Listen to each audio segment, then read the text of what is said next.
WhatsApp champions and welcome back to Grand Academy. तो आज हम अपनी फिजिकल एजुकेशन स्पीड सीरीज का चैप्टर नंबर 9 कंप्लीट करेंगे। अब मैं आपको शुरू करने से पहले ये बता देती हूँ कि फिजिकल एजुकेशन स्पीड सीरीज है क्या। तो स्पीड सीरीज हमारी पूरी ही इंटरनेट पे एक एफिशिएंट और फास्ट तरीका है अपनी प्रिपरेशन करने का, चाहे वो बोर्ड एग्जाम हो या फिर वो आपका CUET क्यों ना हो।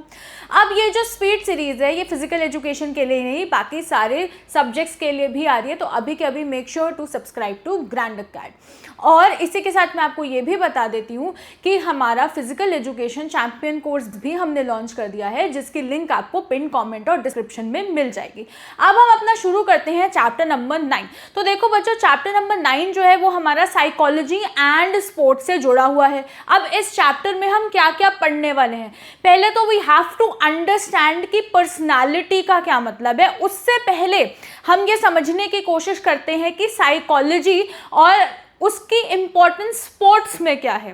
तो जब भी आप देखो, आप एक ह्यूमन बीइंग हो, आपका दिमाग है ना, आपके दिमाग में बहुत सारी चीज़ें चलती हैं, बहुत सारे आपके साथ एक्सपीरियंसेस होते हैं, इंजरीज होती हैं, उससे ट्रॉमा क्रिएट हो सकता है ना। कुछ आपकी ज़िंदगी में नहीं हुआ, आपको कुछ करना था वो नहीं हुआ, उसका इम्पैक्ट क्या होगा। तो साइकोलॉजी क्या है, जब हम अपने ह्यूमन ब्रेन को स्टडी करते हैं, माइंड को समझने की कोशिश करते हैं, डिफरेंट चीज़ों डिफरेंट एस्पेक्ट्स में जाते हैं, उसी का साइकोलॉजी का ही एक पार्ट है अपनी पर्सनालिटी। अब जब भी आप किसी का कहीं की भी मिलते हो, जाते हो, तो आप क्या करते हो, सबसे पहले इंसान को एज अ होल देखते हो, है ना। आप इंसान को एज अ होल देखते हो कि भाई वो इंसान की हाइट क्या है, वो कैसा दिख रहा है, उसने कपड़े कैसे पहन रखे हैं, वो बोल कैसे रहा है, उसके हैंड जेस्चर्स क्या है, उसकी बॉडी मूवमेंट्स क्या है, ये क्या है, ये सब आपका पर्सनालिटी का ही पार्ट है। पर्सनालिटी बेसिकली क्या है, हु आर यू, आप कौन हो, आप सोसाइटी में बिहेव कैसे करते हो, आप अलग अलग लोगों के साथ बिहेव कैसे करते हो, आपके सामने अगर कोई पर्टिकुलर सिचुएशन आ जाए तो आप उस पर कैसे रिएक्ट करोगे, ये सारी चीज़ें पर्सनालिटी में होती हैं। Personality is a part of psychology and personality is also a part of human resource management, क्योंकि वहाँ पर we are dealing with humans, we are dealing with people, we are dealing with human mind. तो वहाँ पर आपका कैसा reaction आएगा, आप कैसे ड्रेस करते हो, आप कैसे कंडक्ट करते हो अपने आप को, वो सारी की सारी चीज़ें जो हैं हम वो पर्सनालिटी में पढ़ेंगे। उसके अलावा हम इस चैप्टर में बच्चों पढ़ेंगे कि हमारे कौन कौन से पर्सनालिटी मॉडल्स हैं, उनको समझने की कोशिश करेंगे कि इंसान की कितने तरीके की पर्सनालिटी होती है, कौन सी चीज़ें किसको शेप करती हैं, ठीक है। और भी बहुत सारी चीज़ें हम इस चैप्टर में कवर करेंगे। तो फटाफट से हम इसको शुरू करते हैं। सबसे पहले हम पर्सनालिटी से शुरू करेंगे। तो पर्सनालिटी, आपको ये पता होना चाहिए कि हमारी डिफरेंट पर्सनालिटीज़ होती हैं, है ना। एज अ स्टूडेंट मेरी पर्सनालिटी अलग है, एज अ फ्रेंड मेरी पर्सनालिटी अलग है, एज अ गर्लफ्रेंड बॉयफ्रेंड मेरी पर्सनालिटी अलग है, as a let's say colleague मेरी पर्सनालिटी अलग है, एज अ कंटेंट क्रिएटर मेरी पर्सनालिटी अलग है, एज अ पब्लिक फिगर मेरी पर्सनालिटी अलग है। तो मैं इंसान एक हूँ पर मेरे रूप अनेक हैं। आ रही है बात समझ। और पर्सनालिटी को हम एक और चीज़ बोलते हैं, जैसे शेक्सपियर का प्ले होता था तो वो कहते थे कि हम एक मुखौटा पहनते हैं, हम एक मास्क पहनते हैं, है ना, हम अपने अंदर एक शील्ड होती है हमारे अंदर, वो अलग अलग चीज़ों में हम एक पर्सोना बेसिकली हम एक क्रिएट करते हैं। और हम जब भी स्टेज पर जाते हैं तो हम उस पर्सोना में, हम उस मास्क को, उस मुखौटे को पहन के जाते हैं और हम उस चीज़ को परफॉर्म करके फटाफट से आ जाते हैं और हम स्नैप करते हैं। जैसे कि आपका जो पर्सनालिटी है, आपका जो बिहेवियर है वो पेरेंट्स के साथ अलग होगा, सिबलिंग के साथ अलग होगा, फ्रेंड्स के साथ अलग होगा, वैसे ही हम यहाँ पे बात करेंगे। प्लस यहाँ पर हम बात करेंगे हु आर यू, आप कौन हो, ठीक है। और पर्सनालिटी में इसके अलावा क्या क्या चीज़ें आती हैं, आप कैसे कपड़े पहनते हो, आप कैसे ड्रेस करते हो, आप कैसे बात करते हो, आपका क्या कोड ऑफ कॉन्डक्ट है, अगर कोई भी सिचुएशन अराइज हो जाती है तो उस केस में आप कैसे बिहेव कर रहे हो, एक्ट कर रहे हो, ये सारा का सारा आपका पर्सनालिटी का पार्ट होता है। So the term personality is derived from the Latin word persona which means mask, जो मैंने आपको बताया कि हम लोग अलग अलग मुखौटे पहन के जो हैं वो चलते हैं। It refers to unique unique and relatively stable set of characteristics, thoughts, feelings and behaviours that define an individual and influence their interactions with the environment. आपके क्या कैरेक्टरिस्टिक्स हैं, आपके क्या थॉट्स हैं, आपकी क्या फीलिंग्स हैं, आपका क्या बिहेवियर है, ये सारे के सारी चीज़ें आपके इंडिविजुअल को डिफाइन करता है। ठीक है, कि आप कैसे अपने इन्वायरमेंट के साथ इंटरैक्ट करते हो। फॉर एन एग्जाम्पल, दो लोग आपस में बात कर रहे हैं, दो लोग एक डेट पे गए हैं, दो लोग आपस में बात कर रहे हैं, ठीक है, लड़का और लड़की, ठीक है, लेट्स से कि वो एक अरेंज मैरिज सेटअप है, वहाँ पर लड़का उसको इंटरव्यू लेता है लड़की का, ठीक है, और वो पता नहीं क्या क्या बोल रहा है कि ओवर सिचुएशंस बना बना के कि अगर मैं ये मना कर दूं, अगर मैं वो मना कर दूं, ठीक है। अब ये उसकी ये थॉट प्रोसेस है और ये उस बंदे की पर्सनालिटी दिखा रहा है।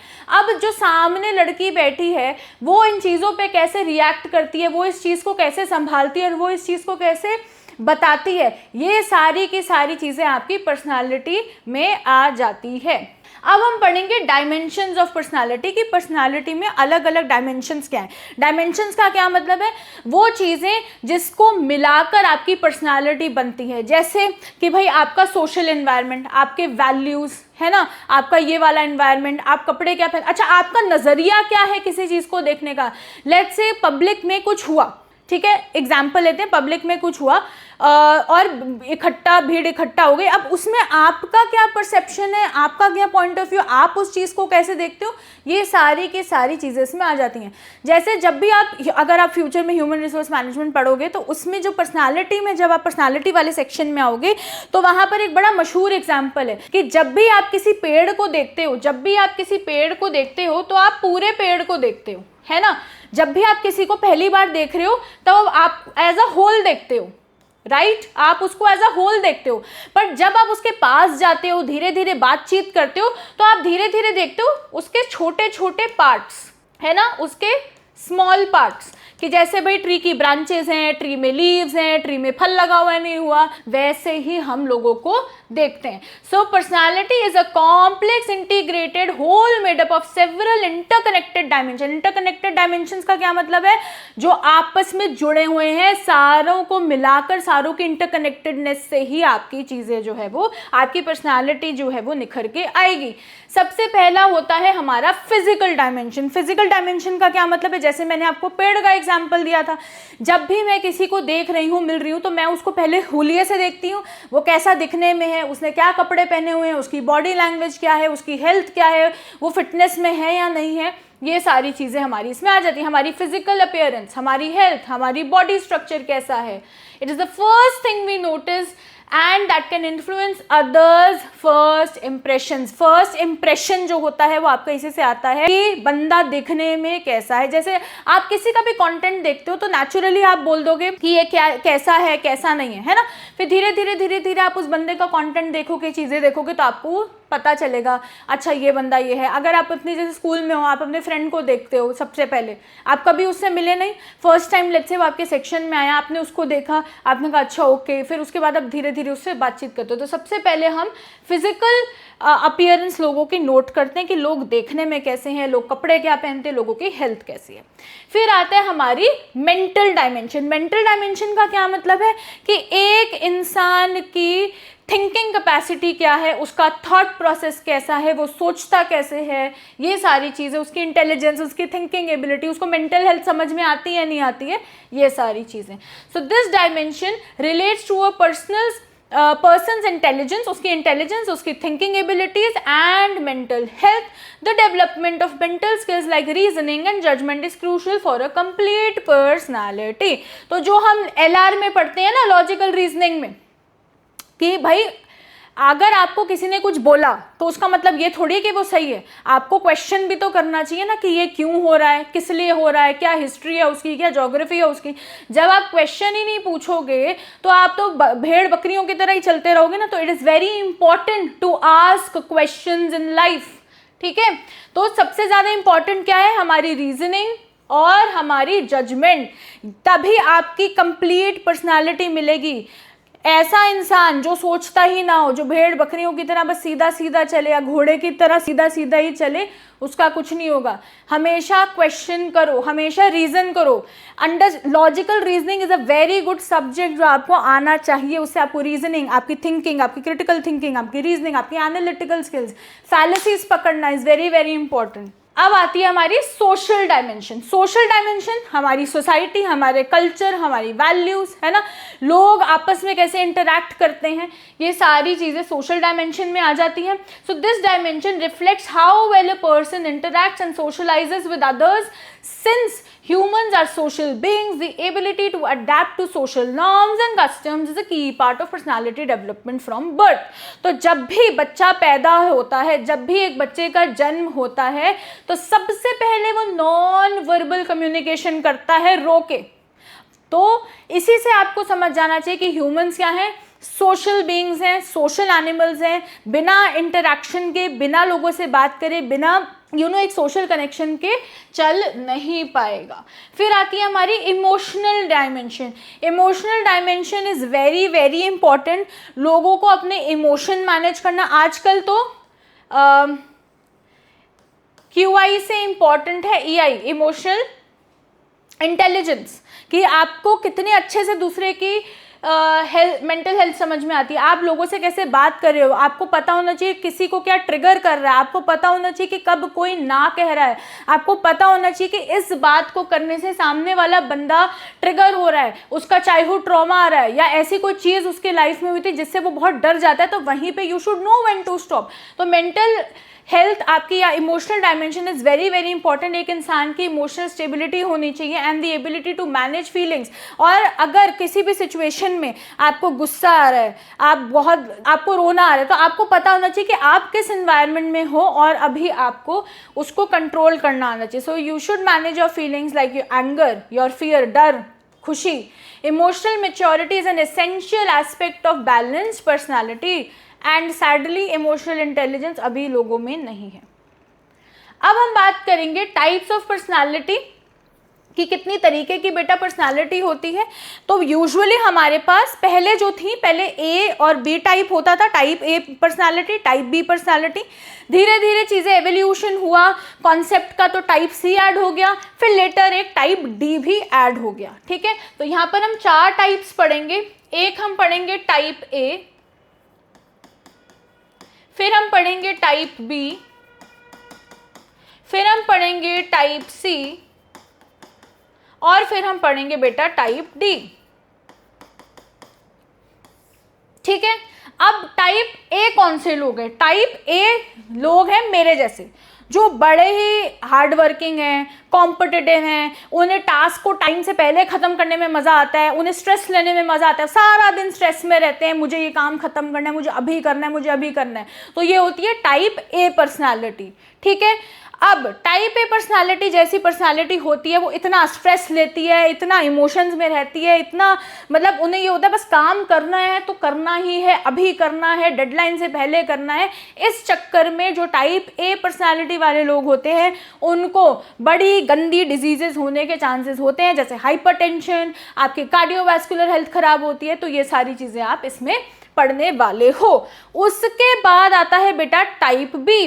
Type B is exactly opposite to type A. मैं टाइप ए हूँ, ऋत्विक सर है टाइप बी, जो बड़े इजी गोइंग होते हैं। ठीक है, उन्हें कोई भी टेंशन नहीं होती, अपने आराम से टाइमलाइन लेके काम करते हैं, बड़े काम होते हैं, कंपोज होते हैं।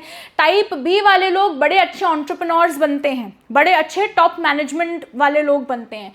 टाइप ए वाले जो लोग हैं वो ज़्यादातर एम्प्लॉयज़ अच्छे बनते हैं या फिर मिडिल मैनेजमेंट वाले लोग अच्छे बनते हैं। ठीक है, उसके बाद हमारी आती है टाइप सी। अब टाइप सी और टाइप डी में ज़्यादा फर्क नहीं है, वो हम आगे देखेंगे। तो टाइप ए पर्सनालिटी कौन सी है? Individual with this personality are highly competitive, self critical and easily angered. उन्हें गुस्सा भी बड़ी जल्दी आ जाता है। They tend to be impatient होते हैं and prone to stress which can lead to hostility, aggression and heart alignments. Very very very important, इसको आपने स्किप नहीं करना है। ठीक है, समझ आ गई? ये कीवर्ड्स आपके लिए बहुत इंपॉर्टेंट है। अब आती है बात बेटा टाइप बी की। So these individuals are not competitive and are easy going and patient. They cope well with stress and are typically satisfied with their life, often succeeding in their careers. तो ये लोग बड़े ही खुश मिजाजी लोग होते हैं, easy going होते हैं, इन्हें कोई टेंशन नहीं होती, ठीक है, और स्ट्रेस मैनेजमेंट इनकी बड़ी अच्छी होती है। और टाइप ए वालों की स्ट्रेस मैनेजमेंट बड़ी ख़राब होती है, ये बात सच है। फिर आता है टाइप सी। टाइप सी वाले क्या है, individuals of this type are pleasant but tend to suppress their emotions. ठीक है, ये लोग प्लेजेंट होते हैं पर ये ना अपने इमोशंस को दबा के रखते हैं, ये बिल्कुल लोगों तक पता नहीं लगने देंगे कि इनके अंदर क्या हो रहा है। तो ऐसे आप घुटते चले जाओगे अंदर, है ना, आपको अच्छा नहीं लगेगा, आप किसी से बात नहीं कर रहे, आप कुछ नहीं कर रहे। खैर अब तो एआई आ गया तो सब चैट जीपीटी वगैरह से ही बात कर लेते हैं, बट स्टिल वो एक ह्यूमन तो नहीं है ना।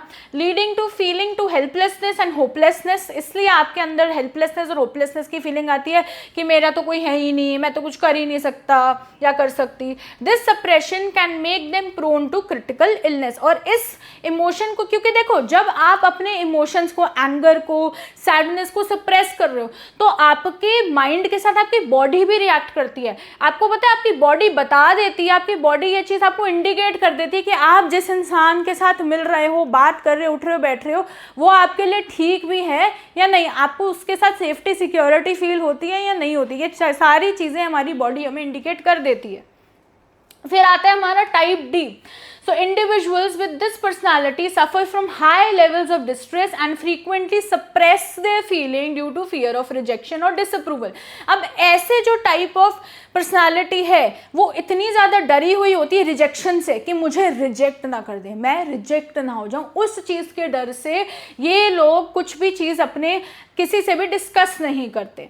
सो they are susceptible to high blood pressure हो सकता है, उन्हें हार्ट प्रॉब्लम्स हो सकती हैं, डिप्रेशन हो सकता है, which can lead to poor quality of life. ठीक है, तो ये हमारे 4 टाइप्स थी, वेरी वेरी इंपॉर्टेंट, इसको आपने स्किप नहीं करना है। आगे चलते हैं, अब हम करेंगे again a very very important topic जिसको आपने ना बोर्ड्स के लिए ना सीयूटी के लिए स्किप नहीं करना है, which is Jung's personality classification and the big 5 model या थ्योरी।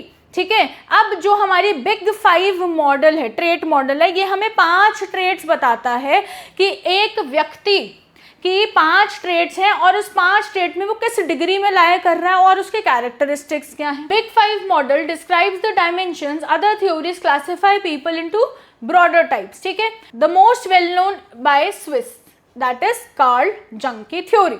अब हम बात करते हैं जंग का personality classification and the big 5 theory. सबसे पहले इंट्रोवर्ट्स। अब देखो बेसिकली हमारे पास इंट्रोवर्ट्स होते हैं, एक्सट्रोवर्ट्स होते हैं और एक तीसरा टाइप है हमारे पास ambiverts.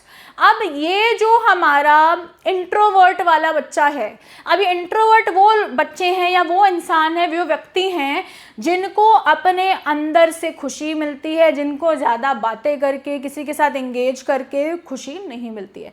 They like their me time, they like their own time. ठीक है, एक्सट्रोवर्ट्स वो लोग होते हैं जिनको लोगों से बातें करने में, न्यू चीज़ें जानने में, घूमने में, बातें करने में बड़ा मज़ा आता है। और एम्बीवर्ट वो लोग होते हैं, जो मेजॉरिटी लोग होते हैं जिनकी एक पर्सनालिटी इंट्रोवर्ट की होती है और एक पर्सनालिटी आपकी एक्सट्रोवर्ट होती है। तो बेसिकली एम्बीवर्ट में आपके दोनों कैरेक्टरिस्टिक्स मिलकर आ जाते हैं। सो इसके कैरेक्टरिस्टिक्स क्या है बेटा?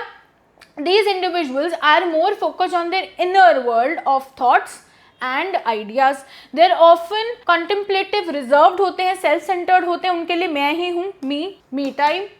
ठीक है, they often contemplate self centered and prefer to work alone। और ऐसे लोग जो ग्रुप प्रोजेक्ट्स में ना काम करना चाहते हैं, वो चाहते हैं कि हम खुद से ही काम करें। अब इसका स्पोर्टिंग एग्जाम्पल क्या है? देखो जो भी इंट्रोवर्ट पर्सनालिटी का एथलीट होगा ना, वो यूजुअली आपको आर्चरी हो गई, शूटिंग हो गई, इन सब में आपको ज़्यादा दिखेगा, क्योंकि ये ऐसे स्पोर्ट्स हैं जहाँ पर आपको एज एन इंडिविजुअल परफॉर्म करना होता है। तो जो ऐसी पर्सनालिटी के लोग हैं वो ज़्यादातर इन टाइप्स ऑफ स्पोर्ट्स में एंगेज करेंगे, right? So athletes in sports requiring intense individual focus like shooting, archery, long distance running often exhibit introverted traits। अब आ जाती है बेटा एक्सट्रोवर्ट्स की बारी। एक्सट्रोवर्ट्स जैसे मैं भी एक एक्सट्रोवर्ट हूँ, है ना, they focus on their attention on the outer world of people and events. They tend to be outgoing होते हैं, सोशलेबल होते हैं, बतूनी होते हैं, असर्टिव होते हैं, अपनी बात को रखना जानते हैं। अगर उन्होंने बोल दिया नो तो नो, ठीक है। स्पोर्टिंग का एग्जाम्पल क्या है भाई, सिंपल सी बात है, टीम प्लेयर्स होंगे ये लोग, कैप्टन होंगे ये लोग, लोगों से बात करना, कॉन्फ्लिक्ट रिजोल्यूशन, ये सब इसमें आ जाएगी। So interactive sports like basketball, football, volleyball often show extroverted qualities, and इसमें मैंने आपको जो टीम कैप्टन वाला बताया था वही यहाँ पर लिखा हुआ है। अब आता है हमारा थर्ड टाइप विच इज बेटा एम्बीवर्ड्स। एम्बीवर्ड्स क्या है, most people are purely one type but fall somewhere in the middle, introvert plus extrovert. ठीक है, यहाँ पर आपको दोनों के ट्रेड्स दिखाई देंगे, एक्सट्रोवर्ट के भी, and adapt their approach to different situation. तो जैसी सिचुएशन होगी वैसे ही वो बदल जाएंगे। आगे चलते हैं, dimensions of personality, the big 5 theory. अब हम बात करेंगे बिग 5 थ्योरी। बिग 5 थ्योरी में जैसे नाम से ही आपको समझ में आ रहा है यहाँ पर 5 ट्रेड्स होंगे। ओ से क्या हो गया, ओपननेस, सी से कॉन्शियसनेस, ई से एक्सट्रोवर्जन, ए से agreeableness, and N is for neuroticism which इसको हम इमोशंस के साथ डील करना कहते हैं। ठीक है, तो बेसिकली हमें ये 5 ट्रेड्स पढ़ने हैं। ठीक है, और हम इनके कैरेक्टरिस्टिक्स भी देखेंगे। So the most widely accepted model for understanding the core dimensions personality is the big 5 theory. This theory states that personality can be broken down into 5 major traits or factors, और इसका एंक्रोनिम याद कर लेना ocean, जो एक बड़ा ही पुराना तरीका है इस चीज़ को याद करने का। हमने भी इसको ऐसे ही बचपन से याद किया था, आपको भी ओशन थ्योरी से ही इसको याद करना है। अब ये बेटा बहुत ज़्यादा इंपॉर्टेंट है, इसको आप स्किप नहीं कर सकते हो। अब आती है बेटा ओपननेस। ओपननेस का क्या मतलब है, ओपननेस का क्या मतलब है, खुला हुआ, है ना।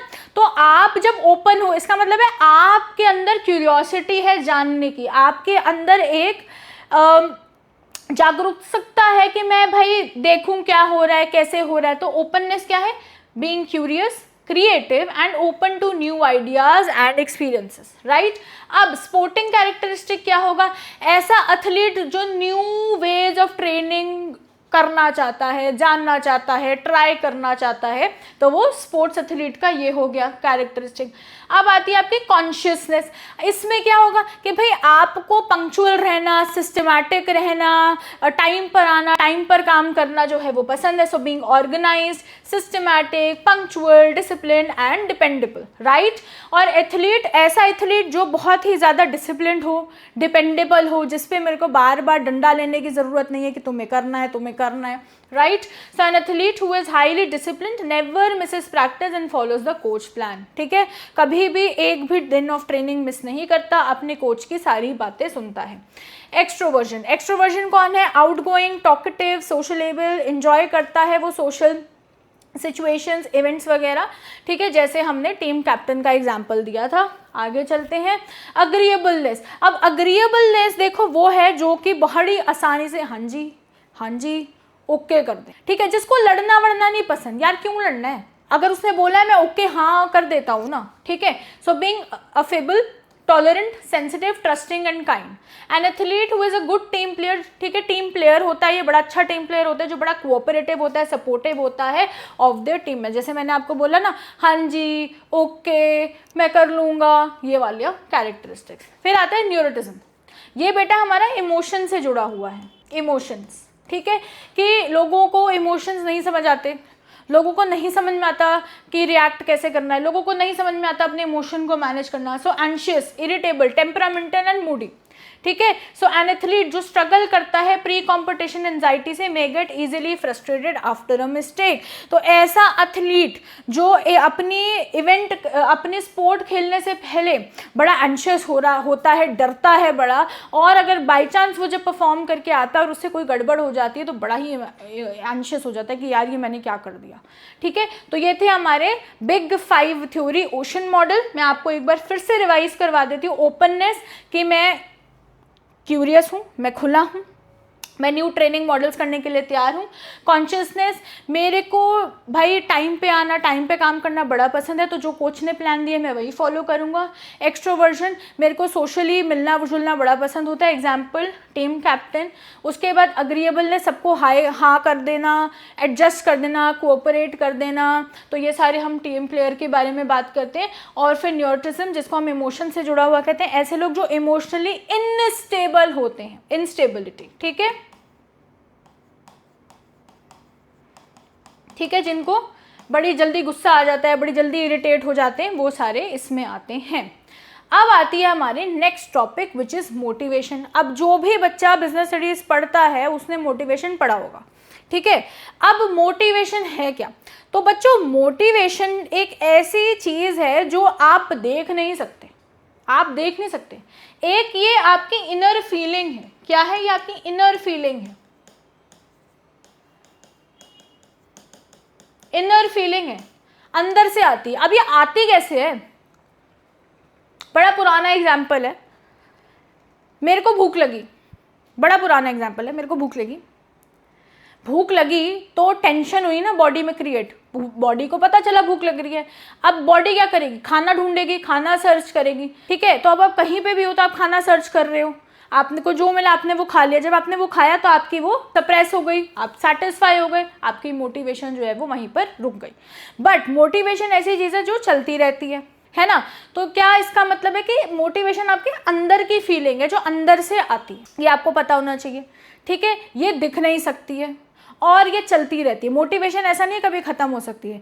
मोटिवेशन होती दो तरीके की है, एक होती है इंट्रिंसिक, एक होती है एक्सट्रिंसिक। इंट्रिंसिक का मतलब है कि जब मेरे खुद से अंदर से आ रहा है, जैसे लेट्स से कि मैंने हाफ ईयरली में बड़ा ही ख़राब परफॉर्म किया, उस परफॉर्मेंस को देखने के बाद मेरे अंदर कुछ जोश आ गया कि मैं तो जी अब जो प्री बोर्ड होगा ना उसमें तो मैं आग लगा दूंगी, ठीक है।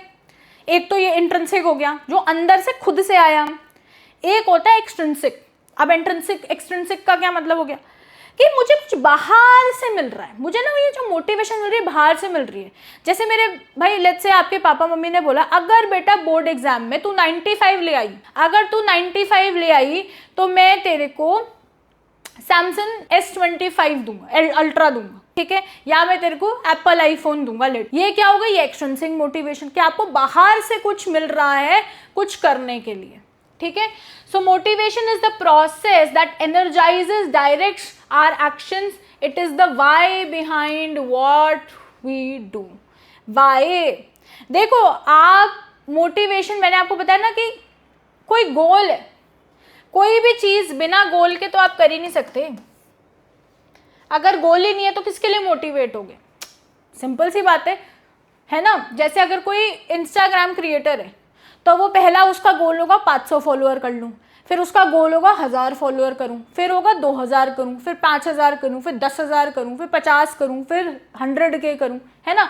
तो इस गोल के लिए ही तो आप मोटिवेट हो रहे हो। तो it is the why behind what we do, कि हम क्यों कर रहे हैं, हमें क्या मोटिवेट करता है। Type of motivation, intrinsic motivation, the urge to do something that comes from within for the feeling of joy, satisfaction और पर्सनल अकम्प्लिशमेंट। जैसे मैंने आपको एग्जाम्पल दिया था, मेरे अंदर से आ रहा है। जैसे एक एथलीट हो सकता है, ठीक है, एक एथलीट है लेट्स से कि वो ट्रायल पे गया, अब वो ट्रायल में नहीं कर पाया, उसे उन्होंने वापस भेज दिया, उसका परफॉर्मेंस नहीं था अच्छा। उसको उसने एज अ मोटिवेशन यूज़ करा कि अब जब अगला ट्रायल होगा ना कंपटीशन के लिए तो मैं ही सिलेक्ट होकर जाऊंगा, ठीक है। फिर है extrinsic motivation, the urge to do something that arises from external factors, जैसे winning a trophy, earning prize money और रिसीविंग प्रेज, है ना। कि मैं तुम्हें ट्रॉफी, जैसे भाई IPL है, IPL में आपको ट्रॉफी मिलेगी, मैन ऑफ द मैच मिलेगा, ये सब मिलेगा, तो आप उससे मोटिवेट हो रहे हो। समझ आ रही? अब आगे बढ़ने से पहले बच्चों हम आपको बता दें कि हमने अपना physical education champion course launch कर दिया है, जिसमें आपको एक्सपर्ट डिटेल लेक्चर्स मिलेंगे मेरे से, नोट्स मिलेंगे, मेरी पर्सनल गाइडेंस मिलेगी, मॉक्स मिलेंगे, 24 आवर्स डाउट सपोर्ट मिलेगा, इंपॉर्टेंट क्वेश्चन का PDF मिलेगा, स्ट्रैटेजी, सीक्रेट स्ट्रैटेजीज मिलेंगी, लाइव सेशंस, मेंटोरशिप सेशन और बहुत कुछ मिलेगा, ठीक है। तो इसका जो लिंक है वो आपको पिन कमेंट और डिस्क्रिप्शन में मिल जाएगा, तो इसको चेकआउट करना मत भूलना अगर आप फिजिकल एजुकेशन में 100 स्कोर करना चाहते हो तो। अब हम बात करेंगे बेटा कुछ techniques and factors of motivation in sports, की क्या टेक्निक्स है, क्या तरीका है। सबसे पहले आपको ये याद रखना चाहिए कि goal setting is important. Goal setting का मतलब क्या है कि मेरा लंबा गोल क्या है, मुझे ओलंपिक्स में करना है, मेरे को लेट्स से कोई चिल्ड्रन विद स्पेशल नीड है तो हो सकता है कि वो पैरालंपिक्स में पार्टिसिपेट करना चाहता हो, उसमें ब्रॉन्ज या एटलीस्ट सिल्वर लाना चाहता हो, है ना। तो आपने एक गोल सेट करना है। अब हम इन्हीं सारी चीज़ों के बारे में पढ़ेंगे। सबसे पहला टेक्निक्स ऑफ मोटिवेशन, सबसे पहला गोल सेटिंग। अच्छा, गोल सेटिंग में भी आपको पता होना चाहिए कि जो आपके बेटा गोल्स होते हैं, आपके गोल्स क्लियर होने चाहिए। उन्हें अगर हम आपके गोल्स पूछें तो हमें समझ में आना चाहिए कि आपका गोल है क्या, कितने टाइम का होना चाहिए। तो बेसिकली गोल में ना आपका एक स्मार्ट, आपके गोल्स SMART, एक मिनट देखो, तो गोल्स हमारे स्मार्ट होने चाहिए, SMART, ठीक है। स्मार्ट माने S से हमारा क्या होता है, स्पेसिफिक होने चाहिए, ठीक है, स्पेसिफिक होने चाहिए। M से क्या होने चाहिए, मेजरेबल, कि हम उसको मेजर कर सकें, ठीक है। A से हमारा होना चाहिए अटेनेबल या अचीवेबल, ठीक है, अटेनेबल या अचीवेबल, ठीक है। उसके बाद हमारा आता है R, ठीक है, हाँ ठीक है। उसके बाद आता है कि ये रियलिस्टिक होने चाहिए, रियलिस्टिक होने चाहिए, ऐसे नहीं कि ये अचीव ही नहीं हो सकते, रियल ही नहीं है, ठीक है। और T से होता है हमारा टाइम बाउंड होने चाहिए, कि मुझे 1 साल का गोल रखना है, 2 साल का गोल रखना है, 5 साल का गोल रखना है, तो ये होते हैं स्मार्ट, ठीक है। ये आगे आप स्ट्रेटेजिक मैनेजमेंट में भी पढ़ोगे इन फ्यूचर। तो athlete should be clear, achievable, long term, medium term and short term goals होने चाहिए। The goal should be flexible and regularly monitored, मतलब कि इनके जो आपका शेड्यूल है, जैसे आपके कोचेस होते हैं, ट्रेनर्स होते हैं, वो क्या करते हैं, आपको सारा आपको प्लान देते हैं और उस प्लान के मुताबिक आपको टेस्ट करते हैं, आपको देखते हैं, है ना। तो ये सारी चीज़ें इसमें आ जाएंगी। फिर elaborate competition, arrangements, well organise competitions with good arrangements. देखो, जो आपके कॉम्पिटिशन्स है वो वेल अरेंज होने चाहिए, मतलब वहाँ पर जितने भी इक्विपमेंट्स हैं, चीज़ें हैं, सारी सही होनी चाहिए, एनवायरनमेंट सही होना चाहिए, ठीक है, इंजरी वगैरह नहीं होनी चाहिए, ताकि वो लोगों को भी मोटिवेट कर सके विद प्रॉपर फैसिलिटीज़, ठीक है। उसके बाद हमारा आता है स्पेक्टेटर्स। स्पेक्टेटर्स मतलब हमारे जितने भी लार्ज क्राउड्स हैं। देखो, अगर एक एथलीट, नया एथलीट है तो वो डरेगा, थोड़ा सा वो डर जाएगा, उसको थोड़ा सा लगेगा कि ये क्या है। बट अगर कोई पुराना एथलीट है तो पुराना एथलीट जिसको आदत है वो मोटिवेटेड रहेगा इससे। Large crowd of spectators can positively influence N athletes performance, but this effect depends on the athlete का कितना एक्सपीरियंस है। अगर कोई इनएक्सपीरियंस एथलीट है तो वो ओवरवेल्म हो जाएगा, बट अगर कोई एक्सपीरियंस एथलीट है तो वो मोटिवेट होगा। फिर आते हैं वर्बल कमेंट्स। वर्बल कमेंट्स का मतलब है कि उन्हें थोड़ा सा शाबाशी दे दो, थोड़ा सा स्ट्रोक्स दे दो, पॉजिटिव स्ट्रोक्स दो। इसका मतलब होता है कि अच्छी चीज़ें बोलो उनको, ठीक है, ये HR में वर्ड यूज़ करते हैं। टाइमली वर्बल फीडबैक हो गया, वेदर पॉजिटिव और नेगेटिव, जैसे पॉजिटिव स्ट्रोक हो गया, नेगेटिव स्ट्रोक हो गया, can be a powerful motivator, ठीक है। कई लोग हैं जिनको अगर आप थोड़ा सा भी नेगेटिवली बोल देते हो तो वह उसको बड़ा अच्छा एज अ गुड मोटिवेशन लेकर उसको जो है वो अपने आप को प्रूव करते हैं। It should be given immediate after the performance, तो जैसे ही आपने परफॉर्म किया उसके बाद ही आपको ये फीडबैक मिल जाना चाहिए, ठीक है। अब नेक्स्ट इज आपका हेल्दी स्पोर्ट्स एनवायरनमेंट। जो आपका एनवायरनमेंट है वो बड़ा अच्छा होना चाहिए, क्लीन होना चाहिए, पॉजिटिव होना चाहिए, उसमें कुछ भी ऐसा नहीं होना चाहिए कि बंदे को ये लगे कि यार ये क्या हो रहा है, ठीक है, ताकि वो मोटिवेटेड भी रहे। तो हमारे पास राइट क्लाइमेट होना चाहिए, clean and well equipped environment होना चाहिए, वेदर कंडीशन सही होने चाहिए, ताकि एथलीट जो है वो मोटिवेटेड भी रहे और उसकी परफॉर्मेंस भी अच्छी हो। फिर है knowledge of results. Athletes who are aware of their progress and results are more motivated to improve, ठीक है। तो वो एथलीट्स जो अपनी प्रोग्रेस को देखते हैं, जिनको पता है कि वो अभी ट्रेनिंग प्रोसेस में कैसे जा रहे हैं, वो मोटिवेटेड रहेंगे। Progress should be tracked and discussed with athletes in a positive manner. तो जितने भी हमारे एथलीट्स हैं उनकी प्रोग्रेस को आपको ट्रैक करना है और उन्हें फीडबैक भी साथ साथ में हमें देते जाना है, राइट। फिर है प्रेज और ब्लेम, ठीक है। प्रेज करो उन्हें अगर अच्छा कर रहे हैं वो, ठीक, बट एक्सेसिव प्रेज भी नहीं होना चाहिए कि चने के झाड़ पे नहीं चढ़ाना कि वो इतने ओवर कॉन्फिडेंट हो जाए कि वो परफॉर्म ना कर पाए। ब्लेम जो है वो भी आपको मोटिवेट कर सकता है। देखो, मोटिवेशन भी 2 तरीके की हो सकती है, पॉजिटिव और नेगेटिव। अब वो डिपेंड करता है कि आप क्या यूज़ करना चाहते हो, है ना। और वो ये भी पर्सनैलिटी टू पर्सनैलिटी टाइप भी ये वेरी करता है। कुछ लोग जो हैं वो नेगेटिव मोटिवेशन को बड़ा अच्छा लेते हैं, कुछ लोग हैं जो पॉजिटिव मोटिवेशन को अच्छा लेते हैं। तो आप ऐसा भी कर सकते हो कि यू कैन मिक्स, है ना। जैसे कॉन्सेप्ट है HR में स्ट्रोक्स का, पॉजिटिव स्ट्रोक्स और नेगेटिव स्ट्रोक्स, और आप दोनों को पॉजिटिव नेगेटिव को मिक्स करके दे दो, है ना। तो you can do that also. आगे चलते हैं। अगली है जी हमारी कैश प्राइजेस, सर्टिफिकेट्स, ट्रॉफीज़। ये बहुत मोटिवेट करती हैं ऑब्वियसली, है ना। फिर मोटिवेशनल म्यूज़िक, अच्छा म्यूज़िक सुनो, है ना। So fast music is useful in circuit training, हम चैप्टर 1 में पढ़ चुके होंगे ये। While slow music is better for recovery के लिए slow music is better.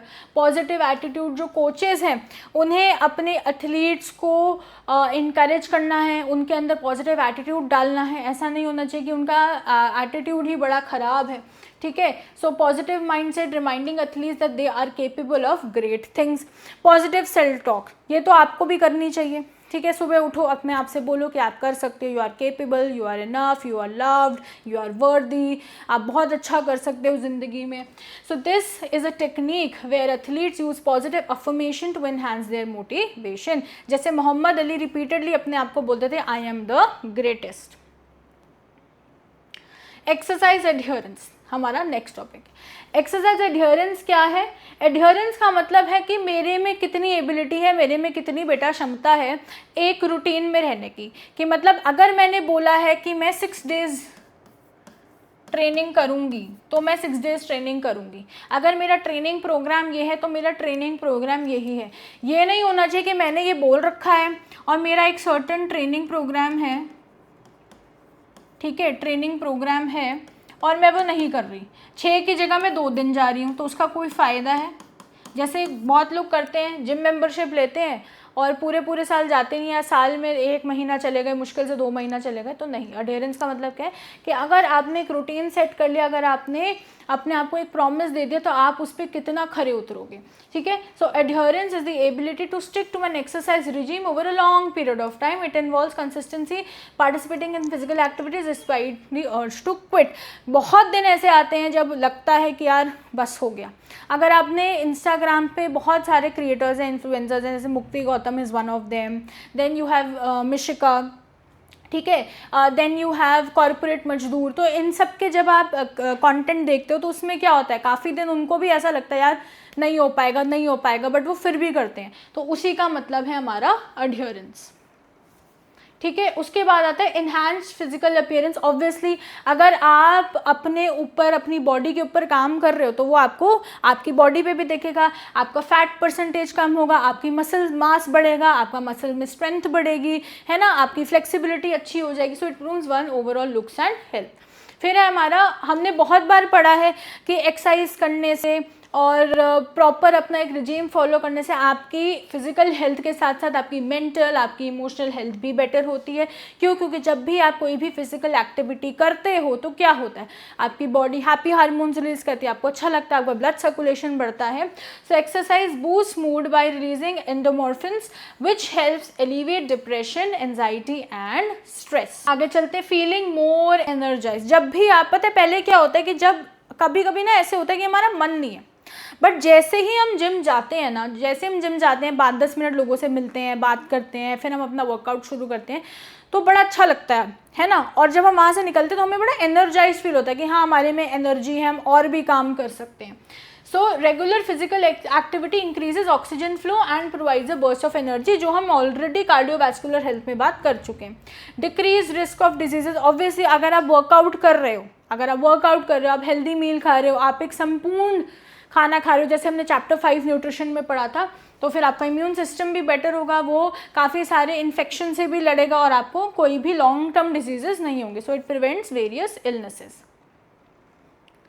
Long term health, अगर आप रेगुलर एक्सरसाइज करते हो, एक्सरसाइज के साथ साथ आपका खाना पीना भी अच्छा होना चाहिए, आपका लाइफस्टाइल भी अच्छा होना चाहिए। अगर ये सब आप कर रहे हो तो आपकी जो लॉन्ग टर्म या लाइफ स्टाइल डिजीजेज होती हैं, जैसे आपकी कार्डियोवैस्कुलर हेल्थ, हार्ट अटैक, आपका हाइपरटेंशन, आपकी डायबिटीज़, है ना, आपका कैंसर, आजकल तो ऑटो इम्यून डिजीजेज इतने बढ़ गए हैं, तो ये सब चीज़ों से आप बचोगे। फिर आता है इम्प्रूव्ड सोशल रिलेशंस। क्यों? क्योंकि देखो आप जब आप जाते हो, है ना, तो वहाँ पर भी क्या, आपकी कम्युनिटी फॉर्म हो जाती है, वहाँ पे भी आप लोगों से बातें करते हो, आप एक्सचेंज करते हो, आपके रिलेशनशिप्स बढ़ते हैं, है ना। सो ग्रुप एक्सरसाइजेज हैं, क्लब्स हैं, स्पोर्ट्स टीम है, ये आपके सोशल कनेक्शंस को इन्हांस करती हैं। उसके बाद है इम्प्रूव्ड फिजियोलॉजिकल हेल्थ, ठीक है। एक्सरसाइज जो है वो आपकी फिजियोलॉजिकल हेल्थ को, that is your overall fitness, that is your mind, body, heart, emotional health, ये सारी आपकी बेटर होती है। ये आपके रीजंस थे टू एक्सरसाइज, ठीक है। अब आती है हमारी बारी बेनिफिट्स ऑफ एक्सरसाइजेस कि क्या बेनिफिट्स होंगे, वही बेनिफिट्स होंगे कि भाई आपको लाइफस्टाइल डिजीज नहीं होंगी, आपकी मेंटल हेल्थ अच्छी रहेगी, आप ज़िंदगी में अच्छा करोगे, आप एनर्जाइज रहोगे, आपका बॉडी पॉस्चर करेक्ट रहेगा, क्योंकि जब आप एक्सरसाइज करते हो तो आपकी ऑलरेडी बॉडी बेटर उसमें होती है पॉस्चर में। So reduce risk of heart diseases, regular exercise से आपका ब्लड प्रेशर, कोलेस्ट्रॉल वगैरह कम रहता है, बॉडी पॉस्चर आपका ठीक रहता है ना। उसके बाद आप मूड बढ़िया रहता है, आपका सेल्फ स्टीम इन्हांस होता है, रेगुलर एक्सरसाइज करने से आपके अंदर सेल्फ कॉन्फिडेंस आता है। क्यों? क्योंकि देखो जब आप पहली बार एक्सरसाइज करते हो तो आपको नहीं आती चीज़ें, धीरे धीरे धीरे धीरे धीरे धीरे विद प्रैक्टिस आप वेट जो था लेट्स से आप 18 किलो उठाते तो आज आप धीरे धीरे करके 30 kgs तक पहुंच गए, 40 kgs तक पहुंच गए, राइट। तो आपके सेल्फ स्टीम को भी ये इन्हांस करता है, आपके स्ट्रेस एंड एंजाइटी को रिड्यूस करता है, आपकी मेमोरी को बूस्ट करता है और आपके फटीग को डिले करता है ना। एक्सरसाइज जो है is a by products like lactic that cause fatigue, तो इन सब में जो है वो हेल्प करता है।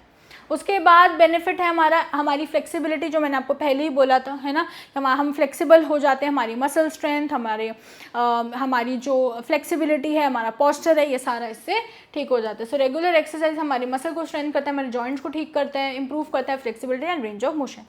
अच्छा, अगर कोई भी बंदा जो वर्कआउट करता है जिसका मसल मास बड़ा अच्छा है, अगर उसे कोई भी इंजरी होती है ना तो उसकी इंजरी जो रिकवरी टाइम है वो बड़ा कम होता है, ठीक है। So exercise help repair damage muscles and tissues, और आपको बेटर स्लीप भी आती है, क्योंकि आप जब फिजिकली वेट्स वगैरह उठाते हो आपको ऑलरेडी इतना अच्छा लगता है ना, आपको स्लीप भी अच्छी आती है, living you feel more refreshed.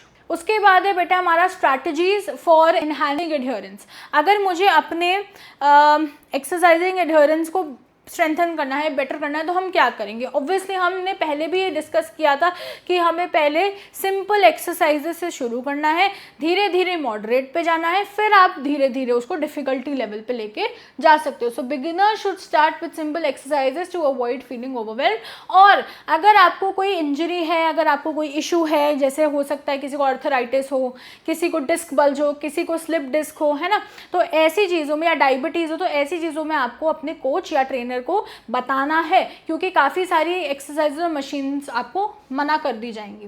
Exercise in the morning में एक्सरसाइज करने से बड़ा अच्छा होता है, आप सनलाइट भी लेते हो, आप एक्सरसाइज भी करते हो, आप बेटर फील करते हो, आपके एनर्जी लेवल्स बढ़िया होते हैं सुबह। So exercising in the morning is often more energising and reduces the chance of skipping a workout later in the day due to fatigue, क्योंकि जैसे जैसे दिन ढलता है वैसे वैसे हम सारे बिजी होते जाते हैं, थक जाते हैं काम से, और फिर हमारे अंदर मोटिवेशन नहीं होती। फोकस ऑन योर सेल्फ बहुत इंपॉर्टेंट है बेटा इस जर्नी में, ठीक है। उसके बाद अपने आप पे फोकस करना, ये नहीं देखना कि दूसरा क्या कर रहा है, दूसरा कितनी जल्दी कम कर रहा है। हर का बॉडी अलग है, हर की माइंड अलग है, हर का काम अलग है, हर की ज़िंदगी अलग है, हर की प्रॉब्लम्स अलग हैं, ठीक है। So it is important to focus on your own progress rather than comparing your self to others, ठीक है। उसके बाद है सेट अप्रोप्रिएट गोल्स, ठीक है। गोल्स जो है वो आपके specific, measurable, attainable, realistic and time bound होने चाहिए। I have already discussed. Seek support from others, आपकी जो कम्युनिटी है, आपकी जिम कम्युनिटी, आपकी स्पोर्ट्स कम्युनिटी, आप उनसे हेल्प लीजिए। हो सके तो आप अपना कोई भी पार्टनर लेके जा सकते हैं, आप अपना भाई बहन को लेके, सिबलिंग्स को लेके जा सकते हैं, अपने फ्रेंड्स को लेके अपने पेरेंट्स को आप लेके जा सकते हैं, वहाँ पर अपने साथ फ्रेंड्स बना सकते हैं। वो भी आपको बहुत इंकरेज करते हैं, मोटिवेट करते हैं कि आप रोज़ आओ और करो। So exercising with a particular partner और group can provide social motivation and support, making it easier to stay on track, ठीक है। उसके बाद थैंक योर सेल्फ, अपने आप को एक्नॉलेज करो कि आपने बड़ा अच्छा काम किया है, आप रोज़ जा रहे हो। जैसे भाई सिंपल सी बात है, 21 डेज चैलेंज करते जाओ, पहले 21 डेज चैलेंज करो, जैसे ये ओवर हो जाए फिर 21 डेज चैलेंज करो, है ना। सिलेक्ट इंटरेस्टिंग एक्सरसाइजेस, ठीक है, अलग अलग इंटरेस्टिंग एक्सरसाइजेस सीखो, करो, ठीक है, उससे भी आपको मज़ा आएगा करने में। अब हम बात करेंगे बेटा कुछ साइकोलॉजिकल एट्रीब्यूट्स की। अब साइकोलॉजिकल एट्रीब्यूट्स क्या हैं? ये वो चीज़ें हैं जो एक इंसान, एक स्पोर्ट्स पर्सन, एक एथलीट की सक्सेस में बड़ा ही इंपॉर्टेंट रोल प्ले करते हैं। इनको आप एज अ कैरेक्टरिस्टिक्स भी कह सकते हो। While physical abilities are crucial, psychological attribute जैसे सेल्फ एस्टीम, अपने अंदर बिलीफ रखना, ठीक है, अपना कि मैं कर सकती हूँ, ये सारी मेंटल इमेजरी, ठीक है, कि आपके दिमाग में आपकी पिक्चर कैसी है, सेल्फ टॉक, आप अपने आप से बातचीत कैसे करते हो, and goal setting are equally important for a sports person success. तो आपकी सक्सेस के लिए आपका सेल्फ एस्टीम कैसा है, आपकी खुद की मेंटल इमेज कैसी है, आप खुद से बात कैसे करते हो, आपकी गोल सेटिंग कैसी है, ये सारी बहुत इंपॉर्टेंट है। These traits help an athlete handle pressure, manage anxiety and maintain a positive attitude. तो ये जितने भी हमारे ट्रेट्स हैं ये हमारे एथलीट को हेल्प करते हैं प्रेशर की सिचुएशन में कि वो अपने आप को हैंडल कैसे कर सकता है, अगर कुछ उल्टा हो जाए तो वो कैसे अपने आप को संभालेगा, और उसी के साथ ही साथ एक पॉजिटिव एटीट्यूड मेंटेन करना is very very very important. Self esteem, आप अपने आप को, how you value and respect your self.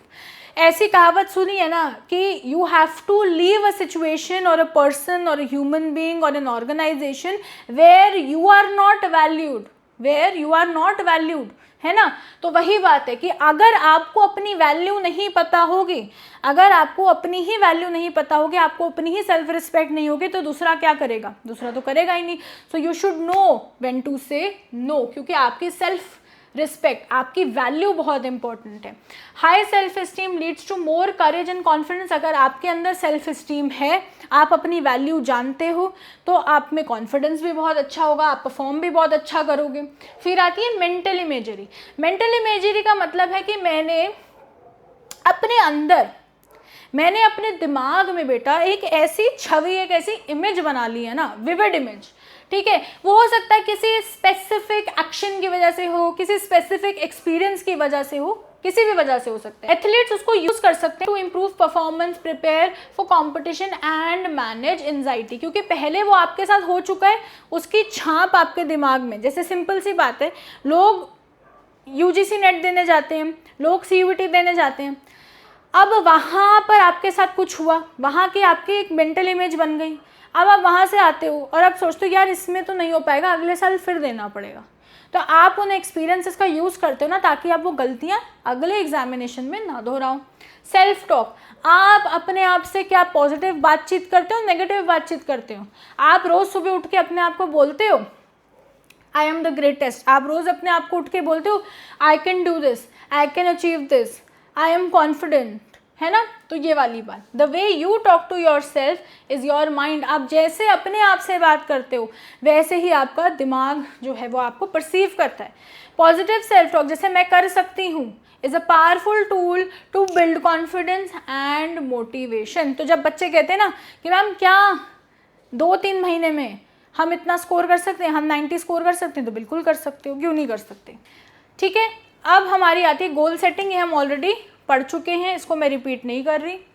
Aggression, अब बात करते हैं अग्रेशन इन स्पोर्ट्स की। देखो अग्रेशन क्या है बेटा, अग्रेशन एक बिहेवियर है, ठीक है।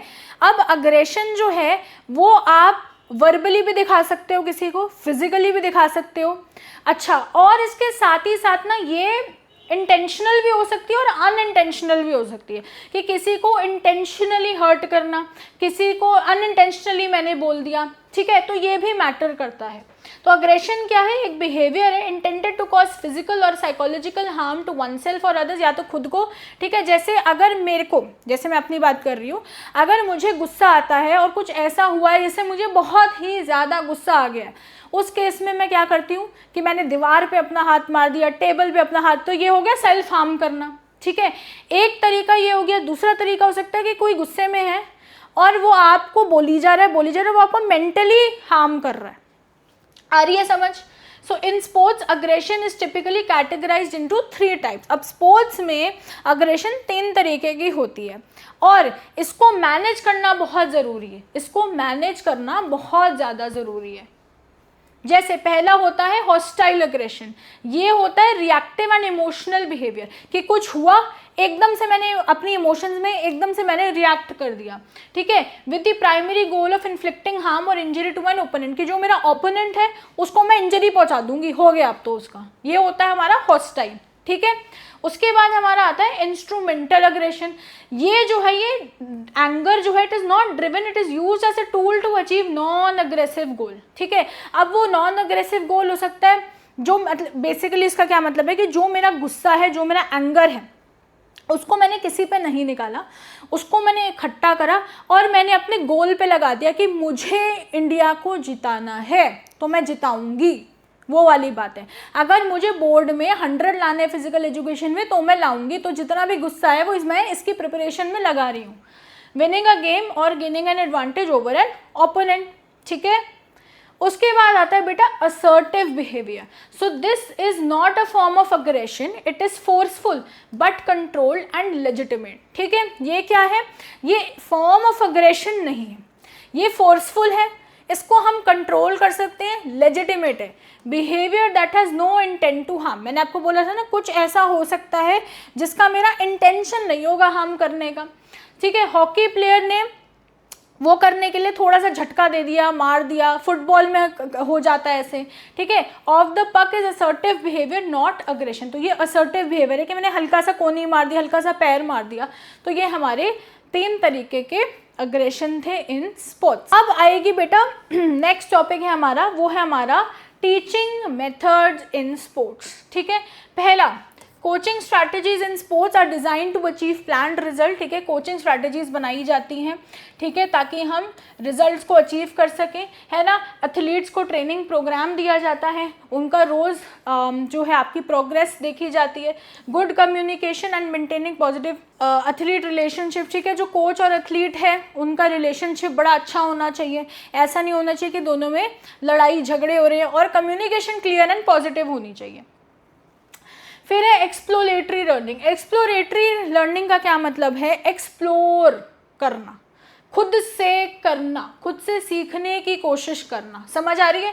Athletes feel more motivated when they solve problems independently instead of simply following instructions, ठीक है। तो एथलीट्स को बड़ा मज़ा आता है खुद से चीज़ें ढूंढना, खुद से करना, इसको हम एक्सप्लोरेटरी लर्निंग कहते हैं, और ये टीचिंग एप्टीट्यूड में भी पढ़ाया जाता है।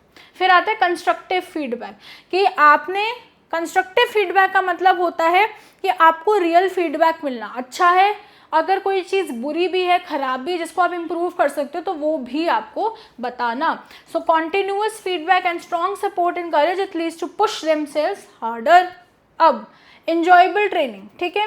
अब ये वो टेक्निक्स हैं, ठीक है, मोटिवेशनल, यहाँ से एक्सप्लोरेटरी लर्निंग से हमारी मोटिवेशनल ट्रेनिंग अप्रोचेस जो है वो शुरू हो जाती हैं, ठीक है। अब नेक्स्ट है इसमें इंजॉयबल ट्रेनिंग, कि जो आपके ट्रेनिंग सेशंस हैं, ट्रेनिंग सेशंस कैसे होने चाहिए, मज़ेदार होने चाहिए, बोरिंग नहीं होने चाहिए, डिफरेंट एक्टिविटीज़ होनी चाहिए, है ना।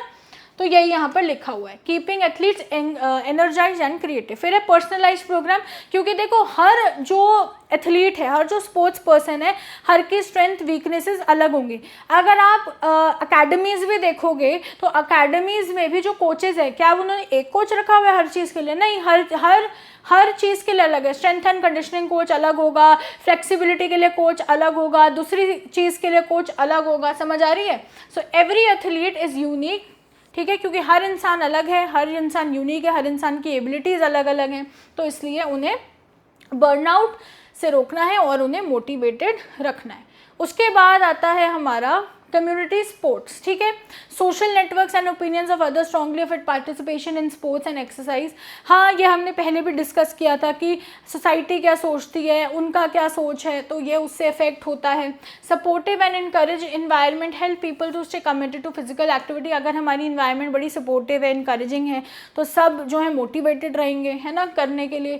सोशल प्रेशर और encouragement often determines whether the individual sustain a sporting habit, ठीक है। आपका क्या सोशल प्रेशर है, अगर आप में बहुत ज़्यादा सोशल प्रेशर है तो आप नहीं कर पाओगे, है ना, आप झेल ही नहीं पा रहे हो, बट अगर वो सिस्टम ही बड़ा इंकरेजिंग है तो आप बड़ा अच्छा करोगे।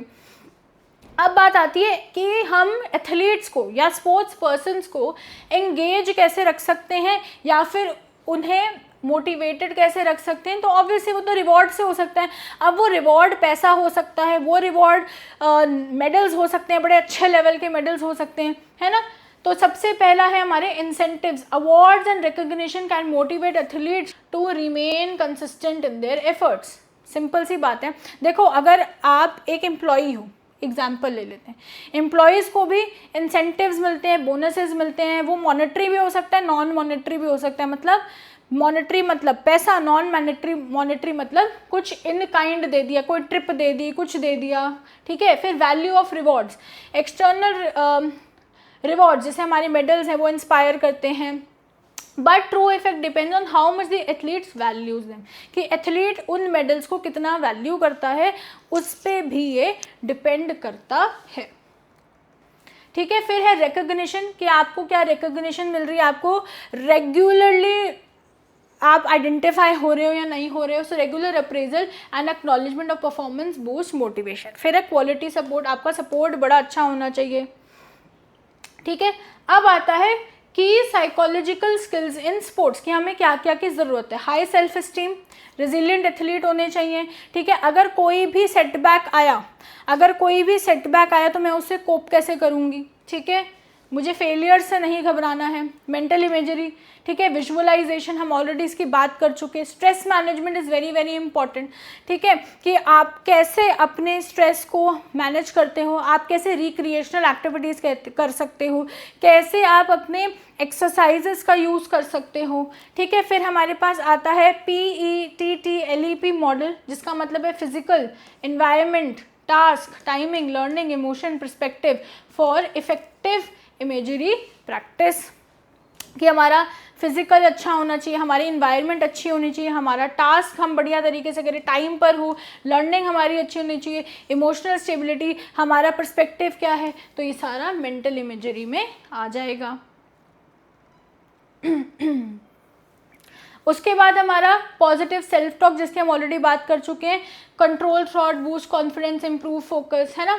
सिंपल होना चाहिए, related to skill and well timed होना चाहिए, कि सही समय पर अगर ये हो रहा है, ठीक है, समझ रहे हो आप। जैसे पूरे साल चलो आपने जो भी किया, बट अब जो लास्ट के 3 महीने होते हैं वो बड़े क्रूशल होते हैं। तो अगर आपने उन 3 महीने में अपने आप को नहीं सुधारा, अपने आप पे काम नहीं करा, तो हो गया। इसके बेनिफिट्स क्या हैं? सेल्फ बिलीफ आपका बिल्ड होगा, आपके स्किल लर्निंग बेटर होगी, आपका मूड बेटर होगा, आपके एफर्ट्स रेगुलेट होंगे, and it also enhances your concentration. फिर है goal setting. Goal setting increases, commitment increase होती है, आपकी कॉन्टिन्यूस इंप्रूवमेंट होती है, टाइम फ्रेम फिक्स्ड होता है, ये हमने ऑलरेडी पढ़ लिया था। Attention builds persistence and develops problem solving strategies, है ना। अगर आपके गोल ओरिएंटेड फोकस है तो उसमें क्या होगा भाई, आपकी अटेंशन उस गोल पे रहेगी, है ना। आप परसिस्टेंटली काम करोगे, एवरीडे उस पर काम करोगे, आपकी प्रॉब्लम सॉल्विंग स्ट्रैटेजीज जो है वो काम यहाँ पर आएंगी और बिल्ड भी होंगी, ठीक है। अब हम बात करेंगे डिफरेंट टाइप ऑफ गोल्स का। एक बेटा हो सकता है आउटकम, कि आपका फोकस एंड रिजल्ट पर है कि मुझे ये जीतना है। फिर परफॉर्मेंस पे हो सकता है कि पहले मैंने ऐसे परफॉर्म करा था, अब मुझे अपनी परफॉर्मेंस को बेटर करना है, रिगार्डलेस ऑफ अदर्स। अपनी प्रोग्रेस को ट्रैक करो, फोकस अपनी पर्सनल अचीवमेंट्स पर होना चाहिए। फिर है प्रोसेस, कि किस तरीके से आप, किस रास्ते से आप ये काम कर रहे हो। फोकस ऑन स्पेसिफिक एक्शंस और बिहेवियर ड्यूरिंग ट्रेनिंग और competition often reinforce by verbal cues and routines. Reinforce का मतलब है कि वो बिहेवियर अगर आप रीइंफोर्स करवाना चाहते हो तो आप पॉजिटिवली करवाओगे, और एक होता है नेगेटिव रीइंफोर्समेंट। फिर उसके बाद है की rules for setting goals. Combination use करो, प्रोसेस का, परफॉर्मेंस का एंड आउटकम का एक वो होना चाहिए, कॉम्बिनेशन होना चाहिए। लॉन्ग टर्म ऑब्जेक्टिव्स को शॉर्ट टर्म से ब्रेक करो, दोनों time based and individual goals बनाओ, ठीक है। क्योंकि देखो हर एथलीट, हर स्पोर्ट्स पर्सन के लिए गोल अलग अलग होगा, वो सेम नहीं हो सकता। Include practice goals along with competition goals, ठीक है। Ensure goals are understood and accepted by athlete. तो जो भी गोल्स हैं उन्हें आपको इंश्योर करना है कि जो एथलीट है वो इसको बराबर से समझे, right. Consider personal traits and differences while setting goals, ठीक है। तो जो भी आपके पर्सनल ट्रेट्स हैं और डिफरेंसेस आ रहे हैं उसको भी आपको समझ के फिर गोल सेटिंग करनी है। Enhance focus and concentration. Advantages क्या हैं गोल सेटिंग के? ऑब्वियसली क्योंकि देखो मेरा तो फोकस बढ़ जाएगा ना जब मुझे पता है कि मुझे क्या अचीव करना है। Build persistence in overcoming challenges, ठीक है। तो जो भी आपके चैलेंजेस आएंगे उसको आप परसिस्टेंटली सही कर सकते हो। Help in channelising efforts effectively. तो जो भी आपकी एनर्जी है, जो भी आपके एक्शंस है वो एनर्जाइज होंगे, वो एक ही गोल को अचीव करने के लिए जा रहे होंगे, ठीक है। Encourages learning of new techniques and skill. इससे क्या होगा, आप न्यू टेक्निक्स, न्यू स्किल्स को लर्न करोगे। And boost motivation and commitment. और ये चीज़ जो है गोल सेटिंग जो है वो आपकी कमिटमेंट को भी बूस्ट करती है, आपकी मोटिवेशन करती है। तो आई होप बच्चों आपको जो है चैप्टर नंबर 9 वो बड़ा बढ़िया तरीके से समझ में आ गया होगा, ठीक है। और मैं आपको फिर से बता देती हूँ कि हमारा फिजिकल एजुकेशन चैंपियन कोर्स हमने लॉन्च कर दिया है, उसका जो लिंक है वो आपको पिन कमेंट और डिस्क्रिप्शन में मिल जाएगा। और इसी के साथ अगर आप ये वाली पीपीटीज लेना चाहते हो या फिर आप फ्री नोट्स और फ्री बहुत सारी चीज़ें, तो उसके लिए हमारी फ्री कम्युनिटी को ज्वाइन करना मत भूलना, जो है हमारी टेलीग्राम की कम्युनिटी, उसका भी लिंक आपको पिन कमेंट और डिस्क्रिप्शन में मिल जाएगा। अब हम आपको मिलेंगे नेक्स्ट चैप्टर में, ठीक है। इसको अच्छे से एक बार रिवाइज कर लेना, पढ़ लेना, और ग्रैंड अकेडमी को सब्सक्राइब करना मत भूलना। Make sure to like this video and share this video with your friends. Till next time, keep winning you champions.